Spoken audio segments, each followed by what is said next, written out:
आज हम class 1 Urdu folk tale में सूरह कहफ की तीसरी कहानी इल्म की आजमाइश सुनेंगे।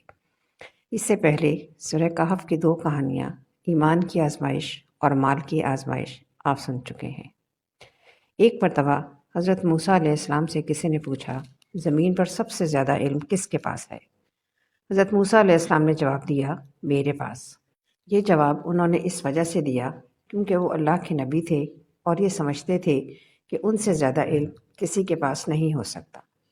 लेकिन अल्लाह ताला ने हज़रत मूसा अलैहिस्सलाम पे वही फरमाई कि एक बंदा ऐसा भी है जिसके पास वो इल्म है जो मूसा अलैहिस्सलाम के पास नहीं।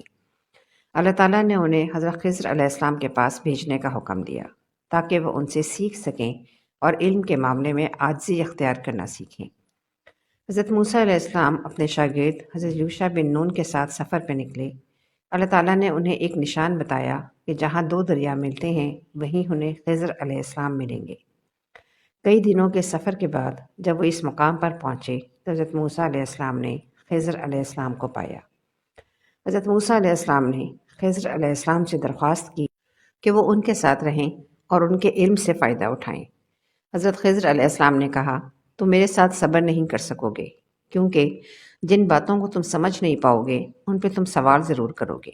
लेकिन हज़रत मूसा अलैहिस्सलाम ने वादा किया कि वो सब्र करेंगे और हज़रत खिज़र अलैहिस्सलाम के हर फैसले को मानेंगे। हज़रत मूसा अलैहिस्सलाम खिज़र अलैहिस्सलाम के साथ निकल पड़े। रास्ते में 3 अजीब वाक़यात पेश आए। हज़रत खिज़र और हज़रत मूसा अलैहिस्सलाम दोनों सफ़र पर निकले और दरिया पर पहुँचे। दोनों एक कश्ती में बैठे जो नई थी। हज़रत खिज़र अलैहिस्सलाम ने कश्ती में सुराख कर दिया। हज़रत मूसा अलैहिस्सलाम हैरान होकर बोले, आपने ये क्या किया? ये तो इन गरीब लोगों की रोज़ी का ज़रिया है। हज़रत खिज़र अलैहिस्सलाम ने कहा, मैंने तुमसे कहा था कि तुम सब्र नहीं कर सकोगे। दोनों और आगे चले और एक बस्ती में पहुँचे जहाँ हज़रत खिज़र अलैहिस्सलाम ने एक बच्चे को कत्ल कर दिया। हज़रत मूसा अलैहिस्सलाम ये देखकर शदीद परेशान हुए और कहा, आपने एक मासूम जान ले ली, ये तो जुल्म है। खिज़र अलैहिस्सलाम ने दोबारा कहा, मैंने कहा था कि तुम सब्र नहीं कर सकोगे। थोड़ी देर बाद चलते चलते वो एक बस्ती में पहुँचे जहाँ के लोग बहुत बख़ील थे और उन्होंने खाने तक के लिए उन्हें कुछ ना दिया।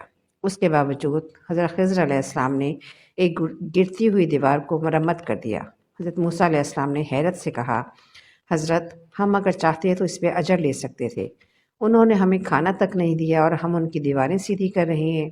अब तुम्हारी मेरी जुदाई हो गई, तुमने ये भी एतराज़ कर दिया। अब मैं तुम्हें बताता हूँ कि ये 3 काम मैंने क्यों किए। पहली बात कश्ती वाली सुनो। ये 2 मस्कीन बच्चों की कश्ती थी। उनके घर का चूल्हा इसकी कमाई से जलता था। दरिया के किनारे किनारे एक जालिम बादशाह आ रहा था जो लोगों की कश्तियाँ छीन रहा था। हमने थोड़ा सा ऐब लगा दिया ताकि वो टूटी कश्ती को छोड़ के चला जाए। अब वो थोड़े पैसे लगा के कश्ती मरम्मत करा लेंगे और उनके घर का चूल्हा जलता रहेगा। जिस बच्चे को हमने कत्ल किया उसके माँ बाप मोमिन थे, नेक थे, सालिम थे। बच्चे ने बड़ा होकर बहुत बुरा होना था। हमने इसको कत्ल कर दिया। अल्लाह इसके बदले इनको बेहतर औलाद देगा।